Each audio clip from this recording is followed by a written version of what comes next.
जय हरी विठ्ठल। लोणी काळभोरमधील मुक्कामानंतर माऊलींची पालखी पुन्हा पंढरपूरकडे रवाना झालेली आहे।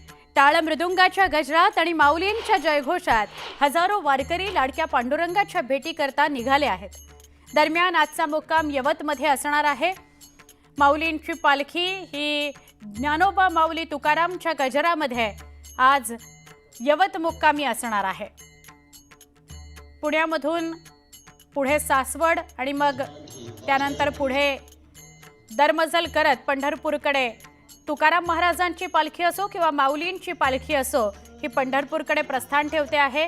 या दोन्ही पालख्यांसोबत हजारो दिंड्या सोबत आहेत, त्याचबरोबर अनेक वारकरी शेकडो वारकरी या सोबत आहेत आणि माऊलींचा गजर करत तुकोबांचा गजर करत पंढरपूरकडे या पालख्या प्रस्थान ठेवत आहेत।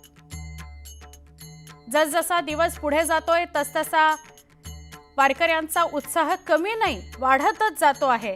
कारण जसजसे आपण पुढे जातो एक एक दिवस पुढे जातो तसतसं विठू आपल्याला लवकर दिसणार आहे याची आस अधिकाधिक निर्माण होते वारकऱ्यांच्या मनात आणि मग पावलं झपाझप पंढरपूरकडे चालायला लागतात।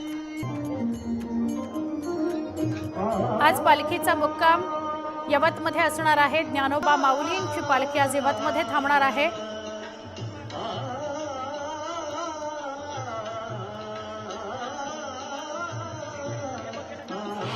जगद्गुरु संत तुकाराम महाराजांची पालखी आता इथून प्रस्थान करते। आपण इथून थेट व्हिज्युअल्स दर्शकांसाठी, खास न्यूज 18 लोकमतच्या दर्शकांसाठी पालखीचं थेट प्रक्षेपण करतोय।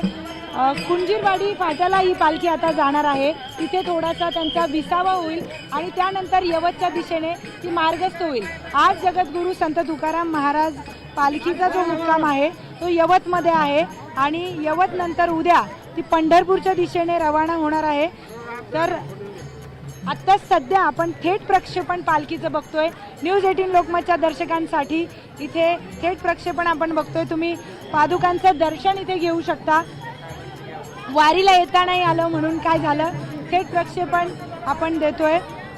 पावलोपावली ही गर्दी तुम्ही पाहू शकता। ज्यांना वारीला यायला जमलं नाही अशी लोक कमीत कमी पादुकांचं तरी दर्शन मिळावं यासाठी झालेली ही अलोट गर्दी आपण पाहतोय भाविक भक्तांची।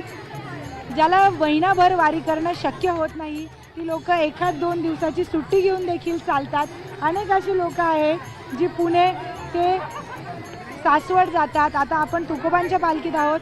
अनेक अशी लोक आहेत जी तुकोबांच्या पालखीत देखील एक दोन दिवसांसाठी चालत येत आहेत। तर अशा प्रकारे जगद्गुरु संत तुकाराम महाराजांची पालखी पुढे गेलेली आहे। काय सांगणार मंडळी, बोला रामकृष्ण हरी। तर असा उत्साह दर्शकांमध्ये इथे दिसून येतोय। वेगवेगळ्या वयोगटातील जे वारकरी आहेत ते वारीच्या सोबत चाललेले आहेत, वारीच्या पाठी चाललेले आहेत आणि अनेक जण यांना अतिशय उत्साह आहे अभंग गाण्याचा, रामकृष्ण हरी बोलण्याचा। तर असेच पालखीचे थेट व्हिज्युअल्स, त्याचबरोबर पादुकांचं देखील थेट प्रक्षेपण फक्त आणि फक्त न्यूज 18 लोकमतवर आपण करणार आहोत। व्हिडिओ जर्नलिस्ट हर्षद गोरखासोबत मी प्रियंका लाठी, न्यूज 18 लोकमत, पुणे। ज्ञानेश्वर माऊलींचा मुक्काम सासवडला होता, तिथून पुढे पंढरपूरकडे ती मार्गस्थ झाली आणि तुकोबरायांची पालखी लोणी काळभोरमध्ये होती, ती आता यवतला आज मुक्कामी असेल आणि मग पुढे मार्गस्थ होईल।